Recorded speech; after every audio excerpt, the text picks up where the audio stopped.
Good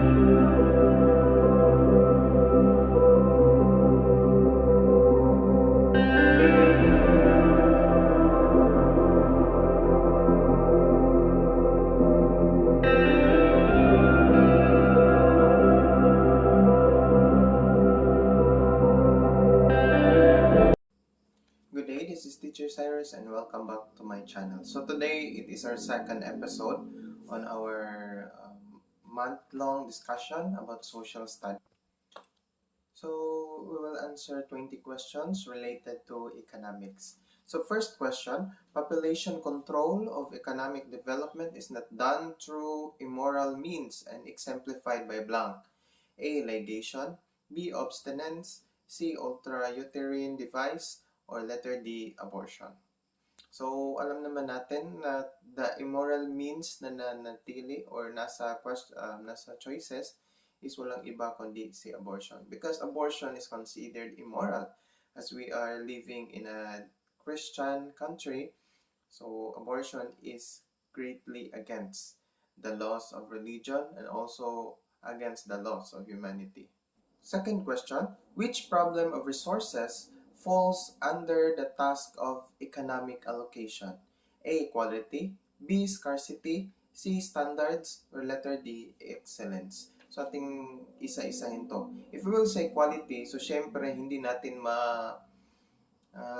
tayo makapagbibigay ng allocation, task of economic allocation sa quality because it is based on gaano kaporsigido ang mga workers to build a great quality of the product na kanilang ginawa.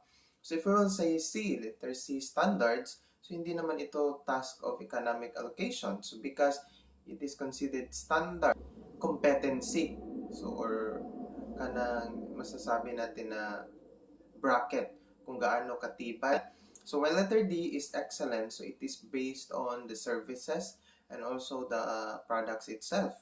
So hindi ito magagamitan ng task of economic allocation. So walang iba, the correct answer is letter B, scarcity, because of dahil sa pagkukulang. So that's why kapag dito sa atin, for example, kapag kulang ang supply ng bigas sa Metro Manila, so syempre kapag sobra-sobra ang produkto na natitira dito sa Region 3, sa Region 7, so pwede nila yung ipadala doon sa Manila upang makuhanan ang kakulangan sa supply sa naturang region. So that is number 2. Number 3, non-economic wants and needs revolve around the issue of blank. A. Job underemployment, B. High prices of commodities, C. Women's role in society, or letter D. Lowered family income. So kapag sasabihin natin non-economic wants and needs revolve around the issue of blank. So kapag sasabihin natin job underemployment, so syempre pinili niya yon. So dahil siguro walang bakanteng trabaho na naaayon sa kanyang kurso, so napilitan siyang kumuha ng job underemployed. So underemployment, which means yung trabaho mo ay hindi related sa iyong kurso na natapos. While letter B is high prices of commodities, so syempre hindi naman ito ng economic needs and wants kasi high prices of commodities is based on law of supply and demand and also based on time value of money or inflation. So letter C, women's role in society, so syempre that is the correct answer.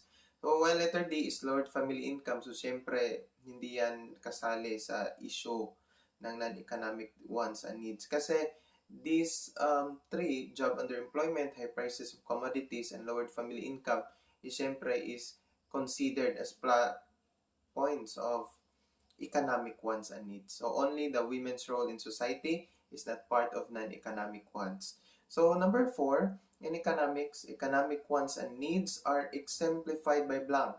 A. Plight of political prisoners, B. Movement of gay rights, C. Excellence in profession, or letter D. OFW work remittance. So, syempre, the correct answer is letter D, OFW work remittance. So, kapag sasabihin natin remittance is merong ugnayan ang pera. So, kapag merong cash flow, so that dyan papasok ang economic. So, that is the best example for economic wants and needs, the OFW work remittance. Number 5, one example of complementary need that supplements basic needs is blank. A. Dress. B. Haircut. C. House. Or letter D. So, kapag sasabihin nating complementary is harmony or nakisali. This is letter A, dress, letter C, house, and letter D, food is part of basic needs. Kasi hindi consider na hindi mabubuhay ang tao kapag wala siyang damit. So, wala siyang bahay at saka wala siyang pagkain. So, that's why letter D is the correct answer, haircut, because that is complementary. So, nakisabay lang sa basic. As A, C, and D is considered as basic needs. Number 6. Needs are created by commercial advertising, but some goods can be harmful such as blank. A. Fast foods. B. Condominiums. C. Cigarettes. Or letter D. Beverages. So, kapag manunood tayo ng TV, especially commercials, and also if you will buy this thing, so meron talagang nakalagay doon that this is dangerous to your health. So, by procuring this, it will lead to lung cancer, etc. So, the correct answer is letter C, cigarettes. So, kapag bibili tayo ng sigarilyo, especially kung isang kaha ang bibilhin natin, so meron nakalagay doon. Plus, meron pang picture na merong lang katawan. Number 7. What did Adam Smith see as an outcome of competition and profit-seeking? So as we all know that Adam Smith is the proponent of laissez-faire. So atin yan tatalakayin maya-maya. A. Prosperity. B. Business security. C. Honesty in enterprise. Or letter D. Rich gets richer. So kapag so merong deduction method kasi kapag mag-a-answer tayo, kapag sasagutin natin ang questions, especially with multiple choice. So, syempre, letter B, business security and honesty in enterprise is not related with the outcome of competition and profit seeking. So, kasi kapag na-obserbaran natin is kapag bago ang produkto is maraming laman. But, kapag sisikat na naturang produkto is kakaunti na lang ang laman ng kanilang produkto. So that is honesty in enterprise is, I think, it is not considered part of outcome of competition and profit seeking. So ang ating papilian na lang is letter A, prosperity, or letter D, rich gets richer. So kapag sasabihin kasi natin rich gets richer, so hindi naman siguro lahat ng negosyante is nagsimula maging mayaman. So, di ba, nagdaan sila sa pagiging mahirap at saka pagsubok upang mapalago ang kanilang negosyo. So, that's why rich gets richer is not the correct answer. The correct answer is prosperity, syempre, because the outcome of competition and profit seeking is that it will boost the economy. So, that's why prosperity is the correct answer. Plus, if the competition and profit seeking gets higher, or tinatawag itong economic aid, these were the new crops introduced by Spanish missionaries to the natives during early Hispanic days, except blank. A. Watermelon and peas. B. Cocoa and wheat. C. Squash and coffee. Or letter D. Rice and corn. So, kapag sasabihin natin watermelon and peas, so syempre, alam na natin that watermelon and peas, hindi ito nagmula sa Pilipinas. So, letter B is cocoa and wheat. So, syempre, cocoa is from Latin America. Doon yan nagsimula. While wheat is doon sa Mediterranean. So, syempre, nanggaling din yun sa Spain. Letter C is squash and coffee. So, squash is, merong native squash dito sa Pilipinas, but coffee is not native here. So, that's why the correct answer is letter D, rice and corn. So, nalaman natin na ang Banawe Rice Terraces is ginawa during pre-Hispanic era. So, syempre, kapag sasabihin natin pre-Hispanic era is before the colonization of the Spanish. So, syempre, rice and corn is not part, hindi kasali sa mga dinalya or crops na dinala ng Spanish missionaries dito sa ating bansa. So, that's why the correct answer is letter D, rice and corn. Number 9. Few landholdings and millions of peasant farmers characterize the Hispanic agricultural economy, a situation described as blank in land ownership. A. Monoism, B. Monopolism, C. Dualism, or letter D. Altruism. So kapag sasabihin nating monoism is that it comes only on the mind. So syempre, kapag sasabihin nating land ownership, so syempre monoism is not part of it. So letter B is monopolism. So hindi naman siguro kasali ang monopolism sa land ownership kasi it is considered as a privilege given by a certain person. So monopolism is used in businesses. So kapag for example is ang negosyo mo is yun lang ang nagtitinda sa buong Pilipinas, so that is part of monopolism.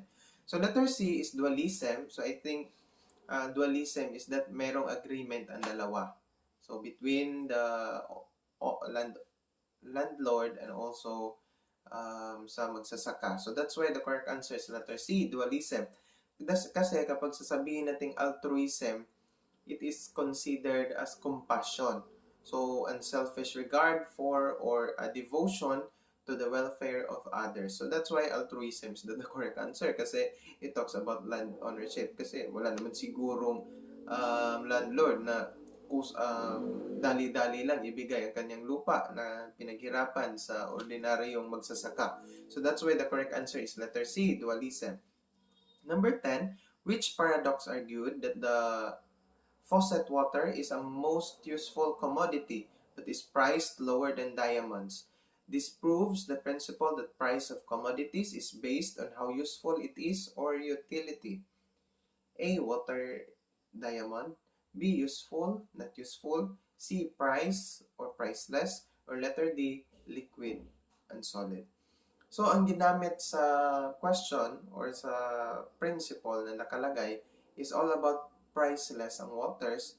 So, and then diamonds. So, syempre, yun din ang gagamitin natin sa answer. So, water is diamond. So, bakit? Because water is considered as most useful commodity. So, ano ang mangyayari kapag kulang-kulang ang supply ng tubig? So, syempre, magmamahal ang tubig. So, unlike the best example for this is during the time.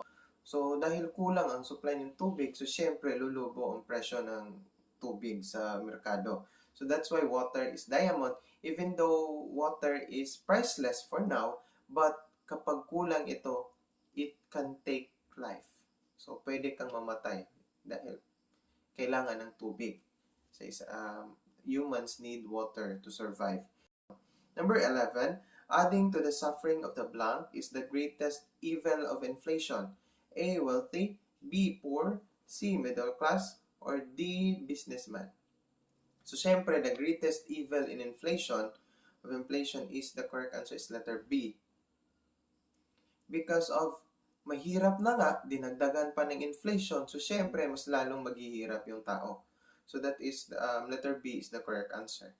So, number 12, the Consumer Price Index measures changes in prices of goods and commodities as these affect the standards of living of blank family. A. Typical, B. Rural, C. Urban, D. Peasant. So kapag sasabihin nating Consumer Price Index, so syempre hindi naman siguro na ang CPI or Consumer Price Index is para dun lang sa probinsya, para dun lang sa urban areas. So, hindi lang para dun sa mga peso. So, that's why the correct answer is typical. So, lahat is considered during CPI or Consumer Price Index in order to balance the prices of goods and commodities, especially during these times, inflation. Kaya nga, during this time of inflation, kapag sobra-sobra na ang paglobo ng presyo ng mga bilihin, so pumapasok na dyan ang DTI upang gumawa ng regulation at saka suggested retail price. Number 13, the shrinking peso refers to the decrease in the blank power of the peso. The shrinking peso refers to the decrease in the blank power of the peso. A. Potential, B. Actual, C. Purchasing, or letter D. Hidden. So if we will say hidden power of the peso, so syempre shrinking na nga eh. So meaning walang tinatago. So, A, potential. So, kapag sasabihin natin potential is that, if we will say potential is nakikipag-compete siya sa ibang currency. But peso is not competing with other currencies. So that's why potential is not the correct answer. Letter B is actual power of the peso. So pwede. C, purchasing power of the peso. So syempre, that is considered part. But if we will say actual, the shrinking peso refers to the decrease in the actual power of the peso. So syempre, from the word shrinking peso itself to decreases in the actual power of peso. So the correct answer is purchasing. Kasi it is based on economics eh. So if we will say actual, so that is actualization. So pwede itong gamitin sa professional education. To counter the law of diminishing return or same input decrease output, the following are applied except blank. A, improve technology. B, watch the market. C, apply more capital. Or D, equip labor with greater skill. So if we will say law of diminishing return, it means na malaki ang capital na ibinuhos mo, but the output is still decreasing or hindi naabot ang kuta mo. So that's why the best in order to improve the aron upang mawala ang law of diminishing return, so improving the technology is a great help. So kasi baka dahil sa mahina ang manpower, so that's why mahina ang output ng paggawa ng produkto. So that's why improving technologies can help it i-share. So mas dumami ang output ng isang kumpanya sa bawat araw, so with the help of technology. So letter C, apply more capital. So adding more employees, so can also help in order to boost the output of the said product. So while letter D is equip labor with greater skills. So it can also help kasi minsan managerial skill, dahil sa kakulangan ng managerial skills, that is one aspect na merong law of diminishing return. So that's why with help of this, so it can help lessen the law of diminishing return. So that's why the correct answer is letter B, watch the market. Kasi ang tanong is except. So siya lang ang naiba dito sa choices. Number 15. Economically speaking, which is the glorious period? So syempre when I take it on 2019 board exam, so I think pangatlo tong inulit na question sa ating major. So A, stability. B, depression. C, boom. Or letter D, recession. So kapag sasabihin natin stability is stable lang ng ekonomiya ng isang bansa. So syempre hindi yun matatawag na glorious period kasi hindi tumaas, hindi rin bumaba. So steady lang. So that's why stability is not considered as glorious period. Letter B is depression. So syempre sino namang glorious period, so during depression. So depression is pagbaba ng economy. Well, letter D is recession. So syempre from the word recess itself is pababa rin. So that's why the correct answer is economic boom. So maraming dito kasi akala nila ng economic boom is a negative side. So that's why they choose stability. So economic boom is an expansion and peak phases of business cycle. So the best example for economic boom is that during holiday seasons. Best example for it during Christmas vacation. So dahil sa Christmas vacation, tataas ang tourist visibilities ng isang lugar. So syempre, yung mga lugar na kilala, so dadalawin yan dahil walang pasok, so merong leave ang mga trabahante. So that's why economic boom. So that is a peak season. So especially sa transportation and also hotels and etc. So that's why the correct answer is economic boom. Number 16, the following are the elements that make possible nations to produce goods and services except one. A, labor force. B, capital. C, natural resources. Or D, geographical location. So, ang pinag-usapan dito is producing goods and services. So, if we will say labor force, so syempre, nakapag-produce ito ng goods at saka ng serbisyo. So that's why it is not the correct answer because meron except sa tanong. Letter B is capital. So syempre, paano ka makapag-produce ng produkto if wala kang capital? So that's why capital also is included in producing goods and services. Letter C is natural resources. So, syempre, makapagagawa ka ng produkto, so because of natural resources. Kasi, anong gagawin mong produkto without the aid of natural resources? So, that's why the correct answer is letter D, geographical location, because of ang bawat lokasyon is merong nakatagong produkto or serbisyo na kinakailangan. So, for example, sa disyerto, so siyempre, mainit ang disyerto. So, the best services for that is that you offer cold climate. Magbebenta ka doon, gagawa ka doon ng paggawaan ng aircon, which is very useful sa mga mamamayan na naiinitan sa klima nila. So, that's why the correct answer is letter D, geographical location. So, number 17. In order to grow, a nation's economy must blank. 1. Add to its productive resources. 2. Increases its citizens' standard of living. 3. Locate and develop additional natural resources. Or number 4. Create new technologies, train scientists, workers, and business managers. A. 2, 3, 4. B, 1, 3, 4, C, 1, 2, 4, or letter D, 1, 2, and 3. So, ang pinatatanong dito is, paano palaguin ang ekonomiya? So, number 1, add to its productive resources. So, syempre, by adding resources itself, it will become productive and also thus helpful in growing our economy. So, number 2, increases its citizens' standard of living. So, syempre, hindi naman kailangan ito. Dahil kusang tataas ang standard of living ng isang tao kapag patuloy na tataas ang ekonomiya ng isang bansa or economic, tinatawag natin yan, merong tinatawag na economic, so kapag marami ang economic related transactions ng isang lugar is, syempre, kusang tataas ang standard of living. The best example for that is Singapore.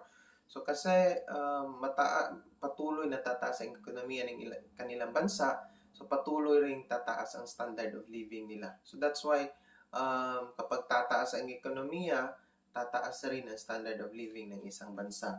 Number 3 is locate and develop additional natural resources. So syempre, it is important in order to grow the nation's economy. And then the last one is number 4, create new technologies, which is very helpful in order to ease traffic. So we must create another plan. So maybe subways and etc. So train scientist workers in order to engage.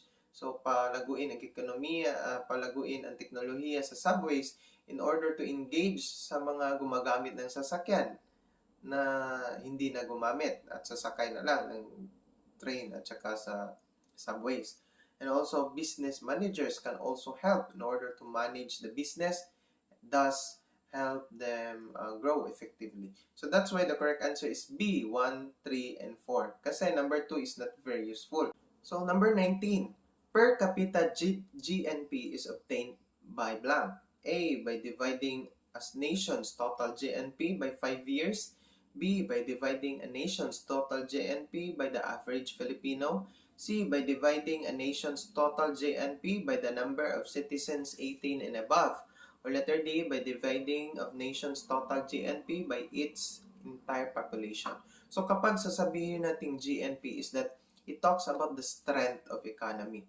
So, the stability and the strength of the said economy. So, kasi if we will say GNP is yun lamang mga produkto na pagmamay-ari ng Pilipino is kasali domestically and domestic and international brands or products which is owned by Filipinos is part of the GNP. So, that's why OFWs is considered as bagong bayani because of through the remittances it can boost our strength of GNP. So, kasi kita iyon ng mga Pilipino. So, that's why the correct answer is letter D, by dividing of nation's total GNP by its entire population.